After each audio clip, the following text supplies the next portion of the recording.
한반도 정세 쉽고도 어려운 국면이라고 생각이 됩니다. 사실 문재인 대통령이 2017년 대선을 준비하는 과정에서 내걸었던 목표는 분명합니다. 핵무기가 없는 평화롭고 공동 번영하는 한반도를 만들겠다. 이런 목표를 위해서는 몇 가지 원칙을 정했습니다. 첫 번째 원칙이라는 것은 어떤 일이 있어더라도 평화의 길로 가야 되겠다. 군사행동은 안 된다. 특히 미국에서 북한에 대한 군사행동 오늘 얘기할 때 군사행동은 있을 수 없다는 첫 번째 원칙을 분명히 했고요. 두 번째는 하여튼 외교적인 대화와 협상을 통해서 북한 핵 문제를 풀어나가겠다. 그리고 세 번째로 이 과정에 있어서 우리가 보다 주도적 역할을 하겠다. 일부에서 얘기하는 코리아 패싱이라고 하는 일은 꼭 없도록 하겠다라고 하는 기본 원칙을 세웠죠. 그러면서 북한은 지금 핵무기를 갖고 저러지만 우리는 핵무기를 갖지 않겠다. 우리는 1992년에 채택한 한반도 비핵화 선언에 의해서 우리는 핵무기를 제조하지도 실험하지도 배치하지도 사용하지도 않게 되는 그 기본 선언을 우리는 지금까지 지키고 있습니다. 우리가 북에 대해서 도덕적 우위를 갖는 것도 북한은 1992년 한반도 비핵화 선언을 위반을 했고 우리는 그것을 계속 준수해 나오고 있다는 점에서 엄청난 도덕적 차이가 있는 거거든요. 그래서 일부에서 우리가 핵무장을 해야 된다. 미국의 전술핵 반입을 해야 되겠다. 이런 거에서 우리 정부 입장은 단호하게 노입니다. 우리는 핵을 갖지 않았고 대화 협상을 통해서 북한을 비핵화시키겠다. 그래서 한반도 전체에 핵무기가 없는 이런 목표를 달성하겠다는 게 그 기본 원칙입니다. 또 이런 걸 하는데 기본 또 전략들이 있어야 되겠죠. 그 첫 번째 전략이라고 하는 것은 기본적으로 대화와 협상을 통해서 하여간 북한 핵 문제를 해결하고 한반도의 평화를 가져오게 되는 게 이제 대화와 협상이라고 하는 게 첫 번째고요. 그리고 두 번째로는 대화 협상을 하지만 북이 군사적 도발했을 때 우리 가만히 있지는 않겠다.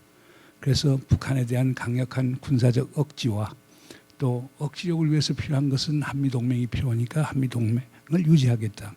그런데 이거는 조건부적인 거죠. 그러니까 북에서 결국 군사 도발하지 않고 핵무기를 갖지 않게 되면 우리도 억지력 구축을 축소시켜 나가고 한미동맹도 조율해 나갈 수 있는 거거든요.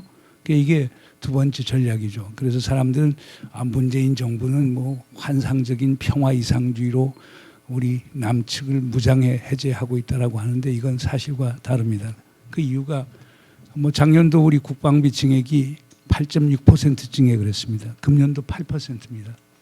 사실상 박정희 70년대 박정희 시대 빼놓고는 그렇게 많은 액수의 국방비를 증액한 적이 없습니다. 보수 정부 9년 동안의 연평균 증가액이 2에서 3%입니다.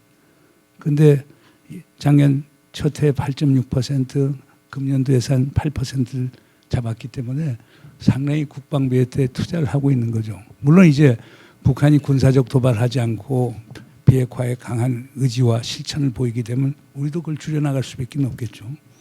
그리고 세 번째로는 우리 정부의 기본 전략이라고 하는 것은 우리가 보다 주도적인 외교적 노력을 해나가겠다는 겁니다. 그건 이제 아까 원칙과 관련된 건데 주도적 외교를 통해서 결국에 우리가 한반도 핵 문제를 해결하는 데 중심적 역할을 차지하겠다. 그 과정에서 우리가 중재자 역할을 할 수도 있고 촉진자 역할을 할 수도 있고 당사자 역할도 할 수 있다. 상황에 따라서 이제 그렇게 되는 건데 비핵화 같은 경우는 미국하고 북한 사이의 기본적인 문제니까 우리가 아마 촉진자 역할을 하겠죠. 그러나 이제 종전 선언을 하고 평화 체제를 만들어 나가는 데는 우리가 실질적 당사자가 되기 때문에 당사자 역할을 할 것이고 중재자 역할은 북에서 강력한 문제 제기를 했어요. 한국은 미국하고 동맹 아니냐. 그럼 미국과 한국은 한편인데 어떻게 한편이 되면서 미국과 북한 사이에 중립적인 중재자 역할을 하려고 하느냐. 북측에서 강력하게 이제 문제 제기를 해왔어요. 그 다음부터는 우리가 이제 중재자라는 표현을 쓰지는 않습니다. 대신 이제 촉진자. 미국과 북한이 대화할 수 있도록 촉진해주는 역할을 한다는 거죠. 그리고 마지막 전략이라고 하는 것은 기본적으로 국내 합의주의입니다. 그러니까 국민적 합의를 가급적 만들어서 문재인 대통령의 평화 구상을 해나가겠다. 뭐 이런 것들이 이제 기본적인 건데 뭐 방점은 그렇습니다. 평화입니다. 그러니까 군사적 억지와 동맹을 통해서 전쟁이 일어나지 않도록 평화를 유지해 나가고 그리고 종전선언 그다음 신뢰 구축, 긴장 완화, 평화 체제 구축을 통해서 한반도의 평화를 만들어 나가고 그다음에 평화 경제를 통해서 남과 북 사이의 경제 공동체를 만들고 사람과 물자가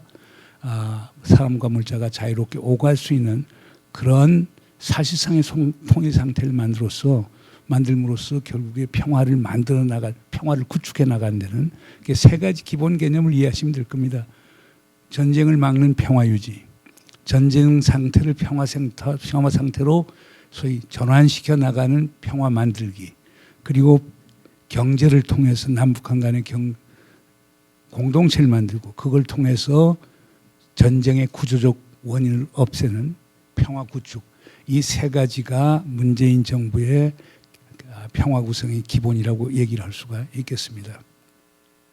자, 그렇게 해서 이제 결국 4월 11일 날 워싱턴 가서 트럼프 대통령을 설득해서 5월이나 6월 서울 오게끔 만들었기 때문에 6월 30일 날 판문점 정상회담이 가능했던 거예요. 그러니까 사람들 자꾸 그걸 기억하지 못해요. 그러니까 그때 가서 설득해서 자, 트럼프가 5월 20일 날 일본 전황 주기에 관련해서 공식 국빈 방문을 한데 그때 오든지, 그때 어렵다 그러면 이제 그때 끝나면 바로 영국을 갔어야 되기 때문에 어렵다면 그럼 6월 오사카 G20 정상회담 전에 오든지 후에 오자. 그 후에 오는 걸로 합의를 봤기 때문에 제가 볼 때는 성공한 거라고 볼 수 있거든요. 그러면 판문점 정상회담을 우리가 어떻게 볼 수 있냐. 저는 5가지 함의가 있다고 봅니다. 첫 번째는 뭐냐. 두 정상이 군사 분계선 허물고 사실상의 종전선언 단계로 진전했다고 볼 수가 있어요. 이건 문재인 대통령이 국무회의에서도 얘기를 한 건데 이게 얼마나 재미있는 겁니까? 자, 김정은 위원장하고 트럼프가 분계선상에서 만나서 악수하고 작년 4월처럼 트럼프 대통령을 부르고 갔고 더 재미있는 것은 미국 대통령은요 절대 경호 의전 없이 원수를 놓지 않습니다. 그런데 그것도 트럼프 대통령이 웃긴 겁니다. 리브 미 얼론 해서 내가 한다고. 그것도 김정은하고 비슷한 것 같아요. 이제 넘어갔잖아요. 갔다 이제 거기 통일과 가까이까지 갔다 다시 돌아와서 자유집으로 오지 않았어요. 근데 이게 뭘 보여준 거냐. 군사분계선이라는 게 얼마나 인위적이냐는 걸 보여준 거예요. 이게 정말 영어로 아티피셜한 거예요. 두 정상들이 오고 가고 하다 보면 군사분계선은 없어질 수 있는 거거든요. 즉 그건 뭐냐. 분단이 얼마나 인위적인 거라고 하는 걸 보여준 거예요. 더 나아가서는 지금 분단 체제를 유지하는 정전협정이 얼마나 인위적인 거라고 하는 걸 보여준 거예요. 우리 정치도자가 노력하고 우리 사람들이 노력을 하면은 종전협정, 정전, 군사분계선은 전부 다 극복해 줄 수 있는 걸 보여준, 난 거기에 큰 의미가 있다고 봅니다. 또 두 번째로는 많은 사람들은 그래요. 제가 그때 끝난 다음 CNN이랑 뭐 독일 JDF라는 언론하고 인터뷰를 하는데 전부 다 CNN은 트럼프에 대해서 상당히 비판적이니까 그거 정치적 쇼 아니냐고 그래서 제가 했을 때 beautiful political show.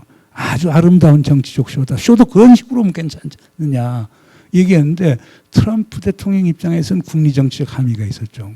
그게 하노이 보복을 한 거예요. 하노이 정상회담 때 낸시 펠로시 민주당 출신 미 하원 의장이 마이클 코엔 불러서 청문회 하지 않았어요. 자기 완전히 소위 형편없게 만들어버렸기 때문에 바로 만나는 그 시간대가 민주당 대선 후보들 20명이 플로리다에서 대선 후보 경선 TV 토론회 할 때였어요. 그 시간에 맞췄어요. 그러니까 트럼프라는 사람이 무서운 사람이죠. 그러니까 좀 문제는 뭐냐. 하노이 때는 하노이에 왔던 미국 언론이 처음부터 집중하다가 마이클 코엔 때문에 워싱턴으로 가버리는데 이번에는 플로리다에 집중하던 미 언론이 처음부터 판문점으로 가버린 거예요. 전 세계 언론이. 그러니까 이게 엄청나게 고도의 계산된 정치적 행보라는 걸 알 수가 있는 거죠. 그래서 세 번째로는 뭐 실질적 소득이 없었다고 하는데 없었던 건 아니고요. 2, 3주 안에 아마 다음 주 정도에 발표가 날 거로 아는데요. 북미 실무 접촉을 바로 하기로 했거든요. 그리고 네 번째로는 우선 뭐 북미 관계 개선이 되면 남북 관계도 개선될 수밖에 없기 때문에 그렇게 볼 수 있고, 마지막으로는 김정은 위원장도 국내 정치적 입지가 올라갔겠죠. 왜냐하면 트럼프 대통령이 먼저 트위터로 요청을 했기 때문에 이북은 우주의 중심함이니까 소위 북한을 유일 지도국가라고 얘기하는데요. 최고 존엄 수령에게 결국 미국 대통령이 최강의 국가의 대통령이 먼저 트위터로 야 한번 만나봅시다 이렇게 한 거니까 미국 국내 정치적으로 북한의 국내 정치적으로는 상당히 올라간 거죠. 그러니까 그런 쪽에서 보면 되면은 김정은 위원장이 하노이 이후로 조금 주춤했던 국내 정치적 행보가 트럼프 대통령이 소위 일방적인 구애에 가깝죠. 그걸 통해서 만났다라고 하는 게 상당히 의미가 있다고 보아집니다. 마지막으로 자꾸 이제 얘기하는 게 뭐 문재인 대통령이 계기됐다 뭐 자꾸 얘기를 하는데요. 만약에 북미 정상회담이 북측 영토에 있는 통일각에서 열렸다면은 그거는 완전 우리는 계기예요. 그러나 어디서 북미 정상회담이 열렸습니까? 대한민국 영토인 자유의 집에서 열렸습니다. 자유의 집에서 열렸으면 누가 호스트입니까? 우리 집 마당에 멍석 깔아놓으면 누가 주인입니까? 멍석 깔아놓은 사람이 주인이지. 다른 사람들 와서 놀이를 하는 거지. 그래서 저는 이걸 경향신문 인터뷰할 때 이걸 멍석 외교의 진수라고 하는 표현을 쓰면서 멍석을 깐 게 문재인 대통령이니까 문재인 대통령이 호스트고 미국 대통령 북한 지도자는 객이다. 사실 그렇지 않습니까? 우리 대통령이 트럼프 대통령 방한 초청하지 않고 그다음 웬만한 사람 저까지만 해도 그럴 거예요. 수양이 좀 덜 됐기 때문에 만약 방한 중에 우리 북한 지도자 만나겠다고 하면 나는 외교부에 노라고 하라고 그랬을지도 모를 거예요. 얼마나 김새는 일이에요. 아니 한미 정상회담만 하지 보수 정부 같으면 그 있을 수도 없죠. 그거면 문재인 대통령이 그만큼 소위 마음이 없다는 얘기죠. 더 크게 술을 바둑 잘 두시는 분이니까 술을 한 네다섯 수 앞서서 보기 때문에 가능한 것 아니냐. 그러니까 소위 멀리 술을 내다보는 외교고 멍석을 깔아주는 외교이기 때문에 그 객이 아니었고 진짜 호스트였다라고 하는 걸 강조하고 싶습니다. 그리고 결론적으로 말씀드리면요, 이번 판민점 북미 정상회담 갖고 왈가왈부하는 게 많은데 저는 상당히 시적절한 정상회담이었다고 봅니다. 이거 없었다라고 하면 정말 판이 깨질 가능성이 상당히 많았는데 어려운 국문에서 우리 대통령이 정말 한신이 정말 불량배 이 표현을 쓰지 말죠. 그러니까 하여간 엄청난 겸양의 외교 그걸 통해서 꺼져가는 불씨를 다시 살리는 이런 노력을 했다는 점에서 의미가 있다고 봅니다. 그래서 한번 지켜볼 필요가 있다고 봅니다. 아무튼 간에 대단히 감사합니다.